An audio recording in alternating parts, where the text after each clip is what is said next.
नमस्कार भक्तजनों, आप सभी का इस भक्ति चैनल पर बहुत बहुत स्वागत है। कथा प्रारंभ करने से पूर्व आप सभी से निवेदन है कि आप इस भक्ति भरे चैनल को सब्सक्राइब करें तथा बेल आइकन को अवश्य प्रेस करें। आज हम शुक्रवार की व्रत कथा का श्रवण करेंगे। शुक्रवार की व्रत कथा विधि कुछ इस प्रकार है।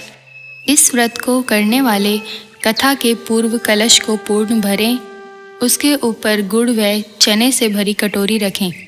कथा कहते व सुनते समय हाथ में भुने चने व गुड़ रखें।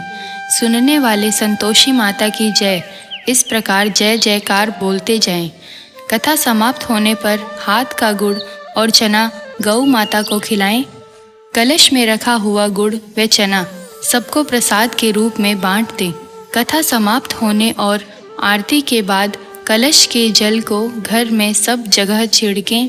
बचा हुआ जल तुलसी की क्यारी में डालें। माता भावना की भूखी है, कम ज़्यादा का कोई विचार नहीं, अतएव जितना भी बन पड़े प्रसाद अर्पण कर श्रद्धा और प्रेम से प्रसन्न मन से व्रत करना चाहिए। व्रत के उद्यापन में 2.5 सेर खाजा, चने का शाक, मोयनदार पूड़ी, खीर नैवेद्य रखें। घी का दीपक जला संतोषी माता की जय जयकार बोलकर नारियल फोड़ें। इस दिन 7 लड़कों को भोजन कराएं। देवर जेठ घर के ही लड़के हों तो दूसरों को बुलाना नहीं। अगर कुटुंब में न मिलें तो ब्राह्मणों के, रिश्तेदारों के या पड़ोसी के लड़के बुलाएं। उन्हें खटाई की कोई वस्तु न दें तथा भोजन करा यथाशक्ति दक्षिणा दें। शुक्रवार की कथा का हम श्रवण करेंगे।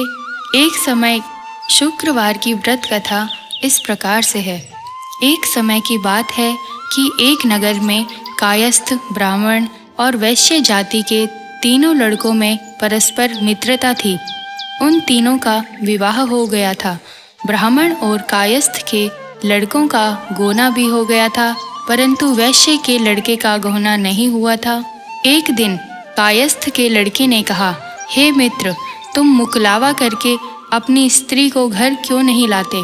स्त्री के बिना घर कैसा बुरा लगता है।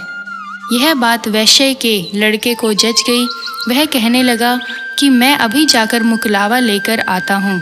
ब्राह्मण के लड़के ने कहा, अभी मत जाओ, क्योंकि शुक्र अस्त हो रहा है, जब उदय हो तब जाकर ले आना। परंतु वैश्य के लड़के को ऐसी जिद हो गई कि किसी प्रकार से नहीं माना। जब उसके घर वालों ने सुना तो उन्होंने बहुत समझाया, परंतु वह किसी प्रकार से न माना और अपने ससुराल चला गया। उसको आया देखकर ससुराल वाले भी चकराए।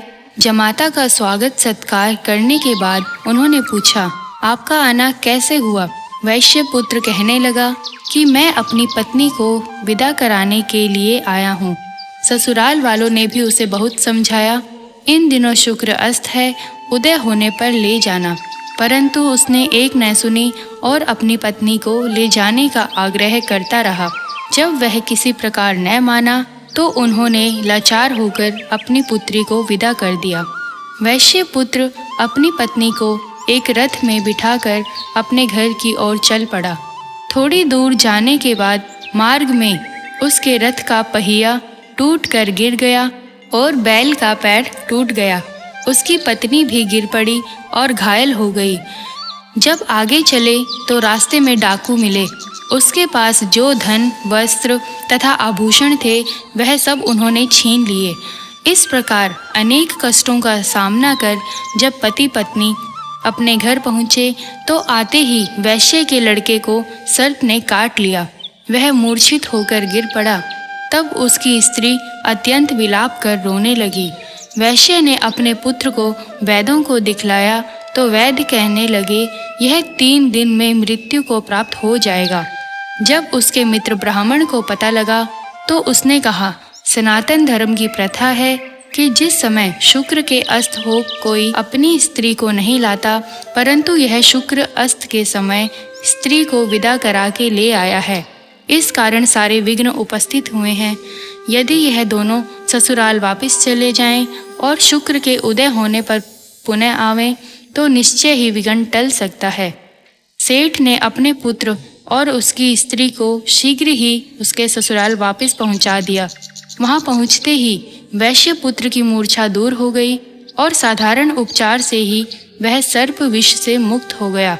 अपने दामाद को स्वास्थ्य लाभ करता रहा और जब शुक्र का उदय हुआ तब हर्षपूर्वक उसकी ससुराल वालों ने उसको पुत्री के साथ विदा किया। इसके पश्चात पति पत्नी दोनों घर आकर आनंद से रहने लगे।